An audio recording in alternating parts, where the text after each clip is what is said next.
La estrategia del día es traída para ti por bloomberglinea.com. Muy buenos días. Política monetaria por doquier. Banco de México, la Fed, los bancos centrales en el mundo, las advertencias desde el FMI por el año electoral y, por supuesto, no podemos dejar de hablar de Reddit, que ya salió a bolsa. ¿Cómo le fue? No olviden hacer clic al botón de seguir del podcast, activar la campana para que puedan recibir la alerta de un episodio nuevo cada mañana. ¿De qué estamos hablando? Banco de México saca del cajón la tijera que guardó desde febrero de 2021, cuando fue la última vez que vimos al Banco Central hacer un recorte, aún en medio de la pandemia, para incentivar a la economía. La pregunta hoy, ahora en medio de un contexto en el que todavía hay dudas sobre si ya se aplacó o no la inflación, es: ¿inicia de lleno el ciclo bajista? Eso está por verse. Sobre esta decisión de política monetaria del 21 de marzo, la segunda del año, y en la que finalmente se dio este primer recorte a la tasa de interés de referencia, que se ha mantenido en 11.25% durante un año, un nivel histórico, pues fue algo muy esperado y prácticamente descontado por el mercado. Vaya, algunos analistas incluso diciendo que se tardaron en el Banco Central. El recorte, 25 puntos base, lo que significa que la tasa de interés de referencia pasa de 11.25%, que se mantuvo así por un año, para ahora pasar a 11%. Varias anotaciones aquí. Primera, nuevamente Banco de México vuelve a adelantarse a la Reserva Federal de Estados Unidos, que el miércoles de esta semana decidió mantener por quinta vez consecutiva el rango de la tasa entre 5.25 y 5.50%, aunque sigue con la idea de al menos aplicar 3 recortes más adelante este año. En México, otra historia. Además, como lo hemos platicado, el diferencial entre Banxico y la Fed sigue siendo amplio y se ha venido señalando que el iniciar el ciclo de recortes en México antes que Estados Unidos, por ahora, no causa mayor tema. Y entonces hay que voltear a ver al peso mexicano. Apenas se dio a conocer el anuncio, la realidad es que la moneda ni se inmutó. Mantuvo su apreciación, que por cierto ha sido tema de preocupación últimamente respecto a cuándo acabará el optimismo y si vendrá pronto un fuerte rebote y qué lo detonará. Hasta ahora lo que lo mantiene fortachón es el flujo de divisas de exportaciones, las remesas, la expectativa de las inversiones por el nearshoring. Eso es lo que eleva las apuestas por el peso mexicano, además de que lo que hasta ahora había sido la política restrictiva de Banxico, el recorte de 25 puntos base, como les decía, no causó sorpresas. Por el contrario, le dio su palmadita al mercado, porque estuvo en línea con lo que los analistas de la encuesta de Citibanamex estaban esperando. Además, estuvo en línea con la propia guía prospectiva del Banco Central, en la que ya anticipaba la posibilidad del ajuste a la tasa. Y ahora lo más interesante de todo: ¿cómo votó la Junta de Gobierno? Muy interesante si consideramos los mensajes que algunos subgobernadores habían estado mandando en el último mes, especialmente Jonathan Heath, ¿se acuerdan? El 28 de febrero, durante la presentación del informe trimestral del Banco Central, dijo que sería un error enorme bajar la tasa de interés de manera prematura, aunque lo que sí dijo es que, en todo caso, el recorte tendría que ser un ajuste fino. Bueno, en ese caso parece que aplicó la opción B. Vamos a ver la votación. La gobernadora Victoria Rodríguez y los subgobernadores Galia Borja, Omar Mejía y Jonathan Heath votaron a favor del recorte. Y a favor de mantener la tasa en 11.25%, solo la subgobernadora Irene Espinosa. Algo que tampoco debería sorprender, porque su comunicación ha venido mostrándose muy clara desde hace un año, y esto se ha podido leer en las minutas, especialmente desde la de febrero de 2023. Al final, el mensaje más fuerte lo dio la gobernadora Rodríguez, quien desde diciembre dijo que Banxico analizaría la reducción de la tasa en reconocimiento al proceso de desinflación. Solo para tener el recuento fresquito, Banxico inició su ciclo alcista en junio de 2021, cuando la tasa de interés se ubicó en 4.25%, y luego con 15 aumentos consecutivos hasta hacer un freno en marzo de 2023, cuando entonces se dejó la tasa en ese nivel récord de 11.25% hasta este jueves 21 de marzo, que ya inició su descenso. La voz. En el comunicado del anuncio de este primer recorte a la tasa que realiza Banco de México, hay un par de renglones que no se incluyeron la vez pasada. Tienen que ver con que el Banco Central consideró que persisten riesgos que ameritan continuar con un manejo prudente de la política monetaria. Pude obtener la opinión de Luis Gonzalico, director de inversiones en Franklin Templeton. Él nos explica que el hecho de que la votación haya sido dividida e incluir este par de líneas en el comunicado hace pensar o reafirmar la idea de que el ciclo de bajas a la tasa de interés de referencia no va a ser un ciclo continuo de bajas, va a ser un ciclo pausado, en donde vamos a ver una combinación entre bajas y pausas en las 6 reuniones que le faltan al Banco Central en lo que resta del 2024. Y entonces eso nos va a llevar a una tasa terminal al cierre de año, quizá, dice Luis González, un poco más elevada de lo que el mercado pudiera esperar. Banxico sigue reconociendo que hay presiones al alza para la inflación, por lo que no pueden bajar la guardia. También al ánimo de Banxico se le puede medir por la tasa real ex ante. Vamos a escuchar lo que nos explica. ¿No? Algo que nos ha hecho distintos actores de Banxico a lo largo de estos meses es que quieren tener la tasa real ex ante, es decir, la tasa de política monetaria menos la inflación esperada en los próximos 12 meses, en un rango entre 7 y 7,5%, ¿no? Hasta ayer, ¿no? Cuando la tasa estaba en unos 25, la tasa ex ante estaba en 7,50, es decir, estaba en la cuota superior, es decir, en lo cual justificaba la baja en la tasa, ¿no? Para llevarlo a la mitad del rango que es en donde quieren tener la tasa real ex ante, 7,25.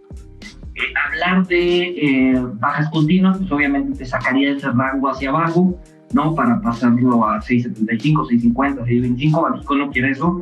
Banxico todavía quiere tener una política restrictiva, una política monetaria restrictiva.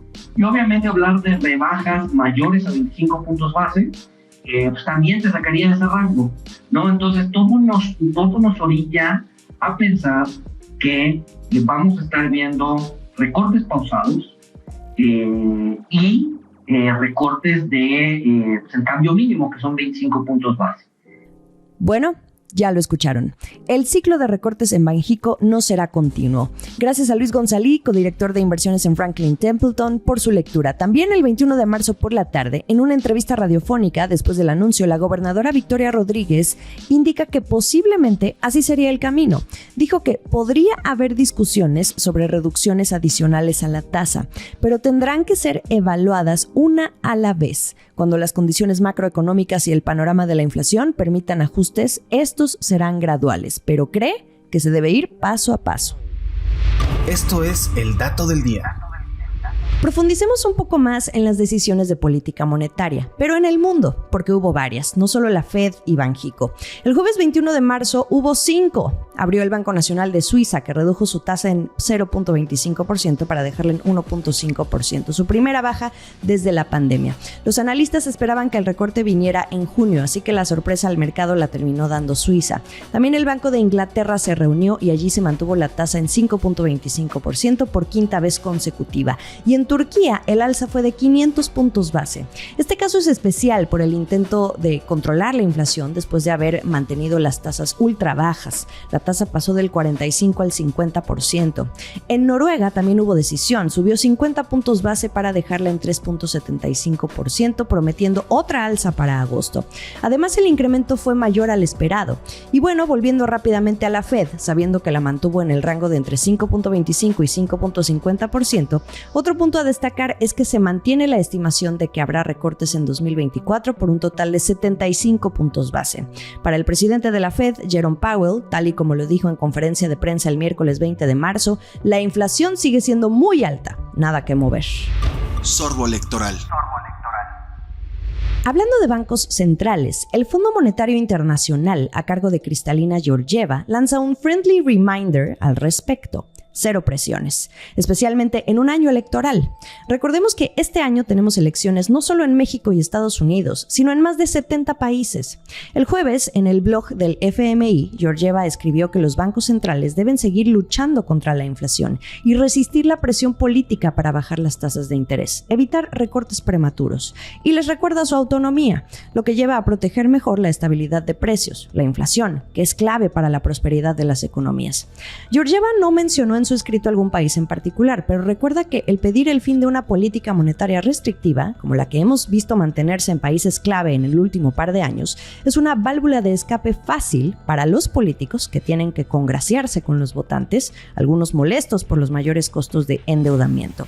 En Estados Unidos, por ejemplo, está Donald Trump, quien ha dicho que no volvería a nombrar al actual presidente de la Reserva Federal, Jerome Powell, e incluso ha dado una lista de nombres que preferiría encabecen a la Fed porque son más abiertos, según Trump. Pero eso pone entonces en tela de juicio la autonomía del Banco Central estadounidense. Aunque también Biden y el ala demócrata han lanzado sus comentarios para que la Fed recorte las tasas, al decir que se perjudica a la mayor parte de la población y dificultan las inversiones.